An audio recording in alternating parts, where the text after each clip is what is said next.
내년 대구 경북 지방선거에서는 국정농단 사태를 거치면서 바뀐 민심을 얻기 위해 각 정당마다 지방선거 출마자들을 대폭 물갈이할 것으로 전망됩니다. 시민단체인 군인권센터가 제2작전사령관 가족들이 관사 공관병과 조리병 등을 노예 부리듯하며 갑질을 일삼았다고 주장했습니다.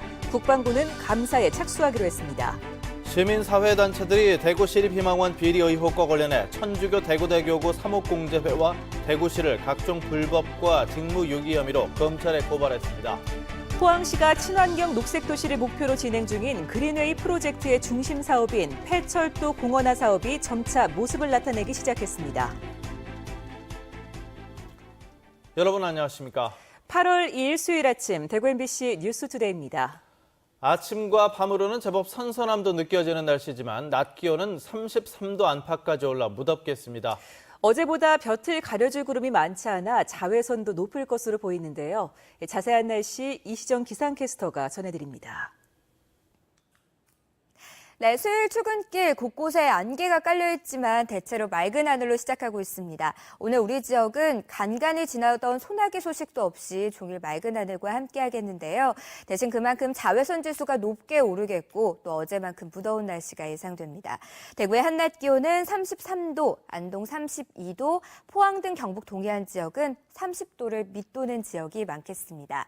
장마는 끝났지만 당분간 소나기 소식이 잦을 전망이고요. 유동적이긴 하지만 제5호 태풍 노루의 영향으로 월요일을 전후로는 비가 내릴 가능성이 있겠습니다. 날씨 정보였습니다.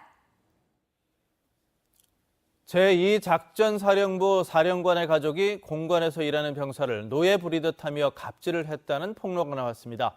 이에 국방부는 자체 감사에 착수했습니다. 양관희 기자입니다. 시민단체인 군인권센터가 제2작전사령부 사령관 박찬주 대장의 가족이 관사에서 근무하는 공관병과 조리병 등을 노예 부리듯하며 갑질했다고 폭로했습니다. 센터가 공개한 자료를 보면 공관병은 가족들의 속옷 빨래부터 다림질, 텃밭 가꾸기 등 사적 업무까지 해왔습니다. 더욱이 사령관 부인의 병사 인권 침해가 도를 넘었다고 밝혔습니다. 속옷에 주름이 지지 않았냐 다림질을 해야지라며 아들 빨래까지 할 것을 지시하거나 조리병에게 칼을 빼앗아 도마에 내리치며 너는 제대로 하는 게 아무것도 없다고 위협했다는 겁니다. 군인권센터는 공관병들이 사령관이 새벽 기도를 가는 오전 6시부터 오후 10시까지 16시간씩 대기하는 등 과로가 이어졌다고 설명했습니다. 이 같은 내용은 지난해 3월부터 올해 초까지 제보가 이어져 드러났습니다. 사령관 가족들이 이 부분에 있어서 휴가나 외출 외박을 못 가게끔 계속 압박을 넣었고 외부로 알려질까봐 사이버 지식정보방 이용도 제한하고 좀 이랬다고 제보가 들어왔었거든요. 국방부는 이에 대해 감사에 착수한다고 밝혔습니다. 감사관실을 통해서 사실 여부를 조사할 예정입니다. 국방부는 그 조사 결과에 따라 엄정하게 조치할 것이고 제2작전사령관은 무리를 일으켜 송구스럽게 생각한다며 진위 여부를 떠나 책임감을 느낀다고 입장을 밝혔습니다.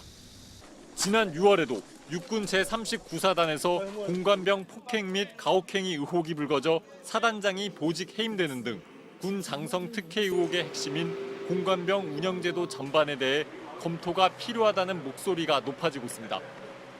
이런 가운데 송영무 국방부 장관은 어제 공관병 철수 검토를 지시했고 박찬주 사령관은 육군본부에 전역 지원서를 제출했습니다.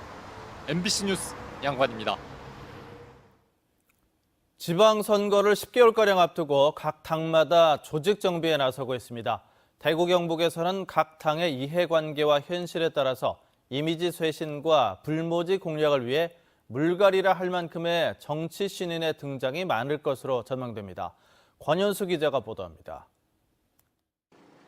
자유한국당은 연말까지 당무 감사를 벌여 형식적인 활동만 하는 당협위원장을 모두 교체하는 등 혁신을 선언했습니다.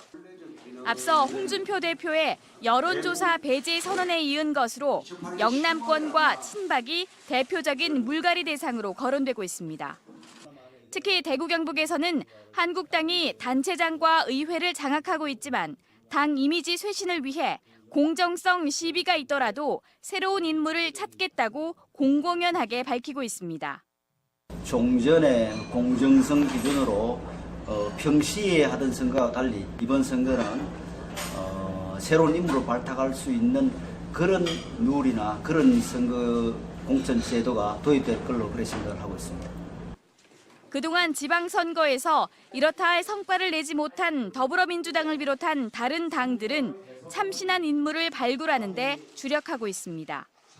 보수가 혼란한 틈을 타 경쟁력 있는 인물을 내세운다면 지방선거도 해볼만 하다는 기대감을 갖고 있어 그만큼 새로운 인물의 등장이 늘어날 전망입니다. 내년 지방선거 때는 정치 신인들에게는 굉장히 중요한 기회이고 굉장히 절호의 기회입니다. 대구 경북이 어떻게 보면 그동안 침체되어 있던 그런 정치권의 분위기를 바꿀 수 있는 하나의 분기점도 될 수 있다. 특정 정당의 독주가 쉽지 않은 다당 구도에서 10개월 앞으로 다가온 내년 지방선거에서의 세대교체 바람은 어느 때보다 클 것으로 전망되고 있습니다. MBC 뉴스 권윤수입니다. 구미시는 내년부터 오는 2019년까지 295억 원을 들여서 국가산업 5단지 6,600여 제곱미터터에 탄소 성형 부품 상용화 인증센터를 건립합니다. 상용화 인증센터는 탄소 성형 부품 인증을 비롯해서 시험 생산과 탄소 소재 핵심 부품 상용화를 지원하고 기술 정보 수집 등을 수행합니다. 구미시는 또 독일 최대 탄소 산업 클러스터인 CFK밸리와 마이 탄소 클러스터 한국지사를 연내에 설립하기로 했습니다. 대구문화방송은 대구 시립희망원을 운영한 대구구 천주교회 유지재단의 인권 유린과 비리 의혹을 집중 보도해 왔는데요. 시민사회 단체들이 천주교 대구대교구와 대구시를 각종 불법과 직무유기 혐의로 검찰에 고발했습니다. 보도에 신병철 기자입니다. 대구 지역 시민사회단체 회원들이 천주교 대구대교구와 대구시를 검찰에 고발하면서 기자회견을 열었습니다.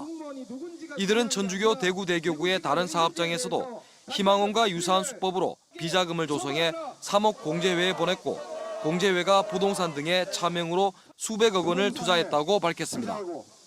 3억 공제회는 특히 대부업 신고도 않고 버젓이 천주교 내 금융기관 역할을 해왔지만 단 한 번도 국세청의 세무조사도 받지 않는 등 성역처럼 존재해왔다고 덧붙였습니다. 수십 년간 이것이 가능했던 부분들은 조력자들이 있었기 때문에 가능했다라고 보였습니다.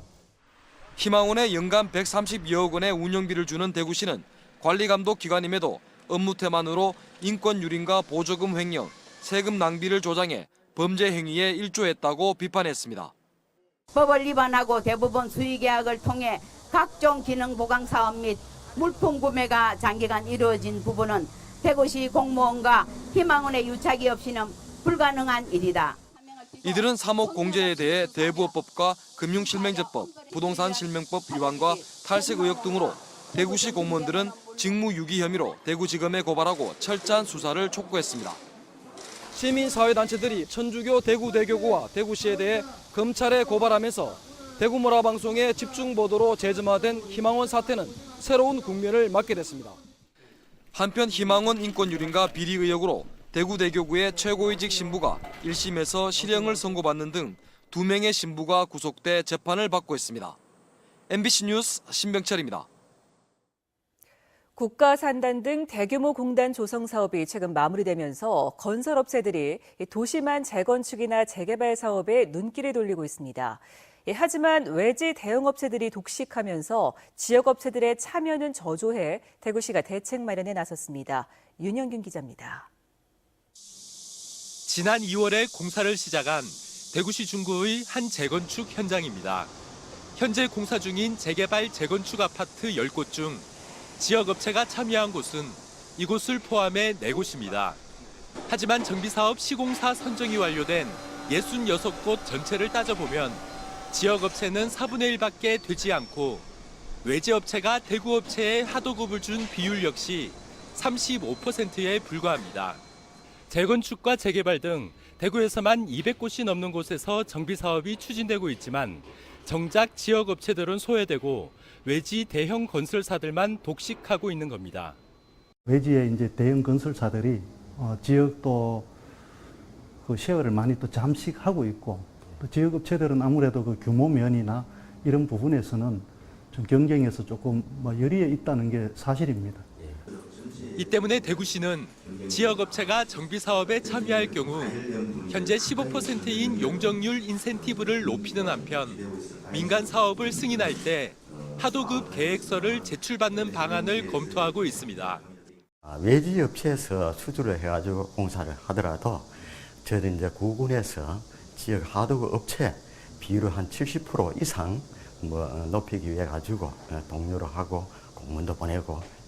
대구시는 재건축과 재개발 사업이 민간 주도이긴 하지만 공공성이 강한 개발 사업이라며 공공의 이익과 지역 경제 발전이라는 두 마리 토끼를 잡을 수 있는 방안을 마련하기로 했습니다.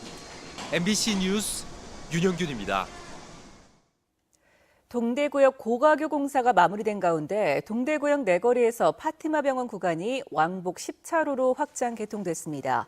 또한 동대구역 광장 앞은 대구시 최초로 도로 중앙에 버스 전용 차로와 버스 승강장이 들어섰습니다. 이와 함께 동대구로 파티마 병원에서 동대구 북고가교 방향으로 좌회전이 허용되는 등 일부 신호체계도 개편됐습니다. 대구시는 택시 승강장과 주차장, 광장 조성과 조형물 설치 공사 등은 오는 10월 말까지 모두 마무리할 예정이라고 밝혔습니다. 임시 개장 중인 봉화 백두대간 수목원에 하루 1,000명이 넘는 관람객들이 몰리고 있습니다. 핵심 시설인 종자보관소에는 벌써 4만여 점의 희귀 종자가 입고됐고 백두산 호랑이 식구는 3마리로 늘었습니다. 박현식 기자입니다. 국립백두대간 수목원 호랑이 숲입니다. 노란 빛을 띤 갈색 털에 검은색 줄무늬가 설명한 백두산 호랑이가 보호산을 이리저리 어슬렁거리고 고개를 들어 주변을 살핍니다. 앞에 있는 것이 올 초에 처음 들어온 15살짜리 수컷 2마리고 뒤쪽이 지난달 들어온 6살 수컷 우리와 12살 암컷 한 청입니다. 이들 호랑이 가족들은 곧 계곡과 바위가 있는 5헥타르의 숲에 방사돼 야생의 모습을 관람객들에게 보여주게 됩니다. 지금 3마리가 지금 이 넓은 집에서, 이 넓은 공간에서 뛰어놀 수 있게끔 어떤 그 환경 적응 중입니다. 수목원 측은 앞으로 숲에 10마리까지 호랑이가 살도록 추가 방사할 계획으로 말 그대로 이곳은 국내 최대 규모의 호랑이 숲이 될 예정입니다. 그게 아직 적응이 안 됐다 그러니까 좀 아쉽지만 할 수 없지 않습니까? 기다리는 수밖에요. 수목원의 핵심 시설인 시드볼트에는 이미 4마리 점의 종자가 영구 보존에 들어갔습니다. 영하 20도의 지하 터널형 저장고로 앞으로 식물 자원이 멸종에 대비해 세계 각종 종자 200만 점을 보존하게 됩니다. 세계에서 가장 안전한 종자 연구 저장 시설입니다. 특히 산림 야생 식물을 중심으로 한 세계에서 독보적인 종자 연구 시설이라고 볼 수 있겠습니다. 향기가 백리를 간다는 백리향, 한라산에서만 자생하는 한라 개승마 등 좀처럼 보기 힘든 희귀 식물 2,000여 종이 자라는 26개 전시관은 관람객들의 발길이 끊이질 않습니다. 오니까 참 좋아요. 그냥 어떤 느낌을 이야기는 다 못하겠는데 가슴이 탁 트이고. 최근 수목원 관람객은 하루 1,200~1,300명으로 이를 허용 관람인원 1,500여 명에 근접하고 있습니다. 수목원 측은 관람 인원이 급증하면서 다음 달로 예정된 정식 개장을 서두르고 있습니다. MBC 뉴스 박근식입니다. 포항시가 친환경 녹색 도시를 목표로 진행 중인 그린웨이 프로젝트가 본격적으로 추진되고 있는데요. 프로젝트의 중심 사업으로 꼽히는 폐철도 공원화 사업이 점차 모습을 드러내기 시작했습니다. 박상환 기자입니다. 당장이라도 하늘로 날아올 것만 같은 증기기관차.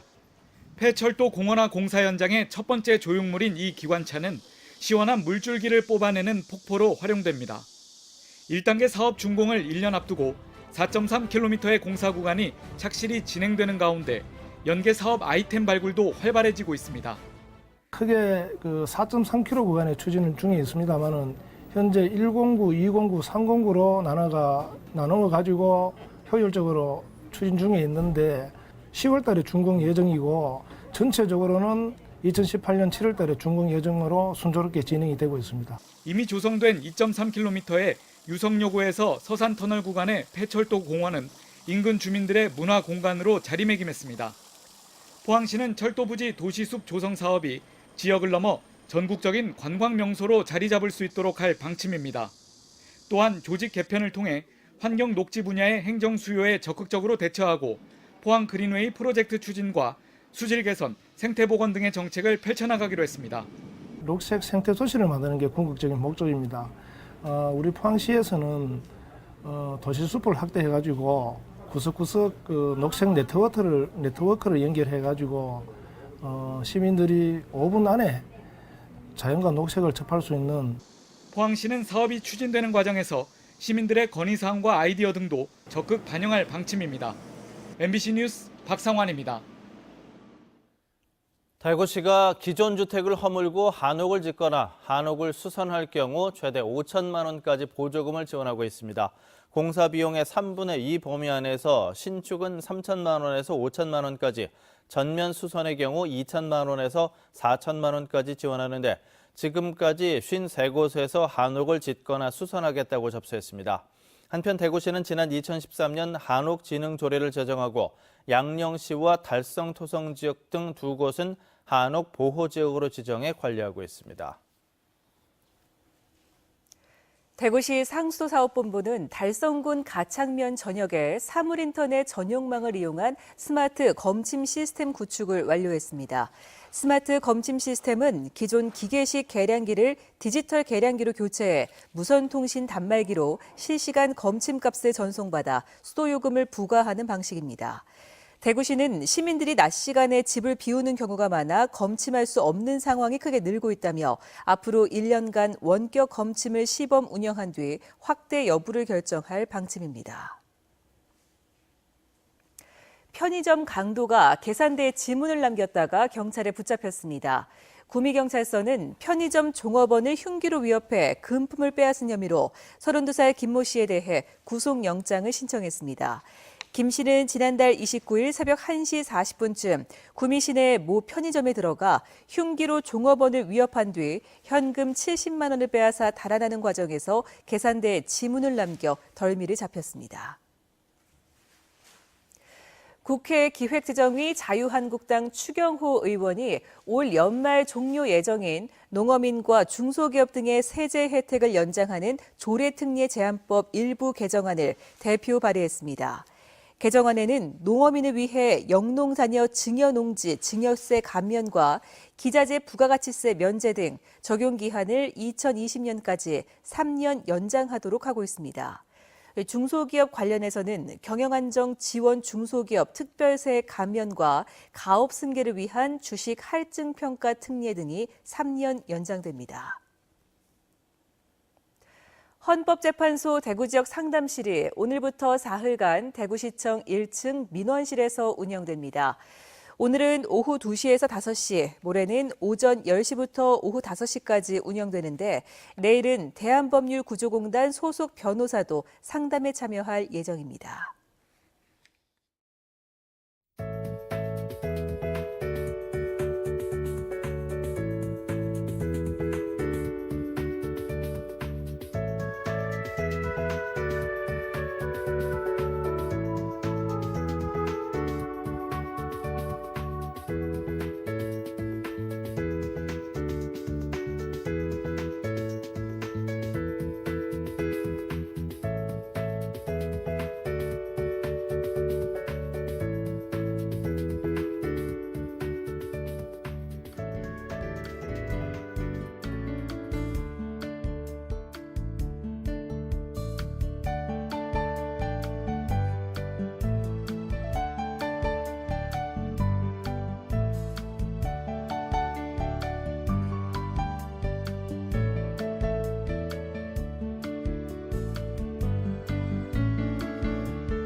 출근길 곳곳에 안개가 깔려있긴 하지만 대체로 맑은 하늘로 시작합니다. 오늘 우리 지역은 간간히 들려오던 소나기 소식도 없이 종일 맑은 하늘과 함께하겠는데요. 대신 그만큼 자외선 지수가 무척 높겠고 어제만큼 무더운 날씨가 예상됩니다. 그중 대구의 한낮 기온은 33도, 안동 지역은 32도가 예상되고요. 포항 등 경북 동해안 지역만 30도를 밑도는 지역이 많겠습니다. 오늘은 동해상에 있는 고기압의 가장자리에 들면서 가끔 구름 많은 날씨 예상됩니다. 자세한 지역별 날씨입니다. 대구의 현재 기온 23도로 시작하고요. 낮 기온 33도로 어제와 비슷하겠습니다. 상주와 구미의 낮 기온 33도 예상됩니다. 예천의 낮 기온 31도 예상되고요. 영양 30도 예상됩니다. 울진의 낮 최고 기온은 27도, 바다의 물결은 0.5에서 2m를 일겠습니다. 당분간 33도 안팎의 더위가 이어지겠고요. 다음 주 월요일을 전후로는 태풍의 직간접적인 영향으로 비가 내릴 가능성이 높겠습니다. 날씨 정보였습니다.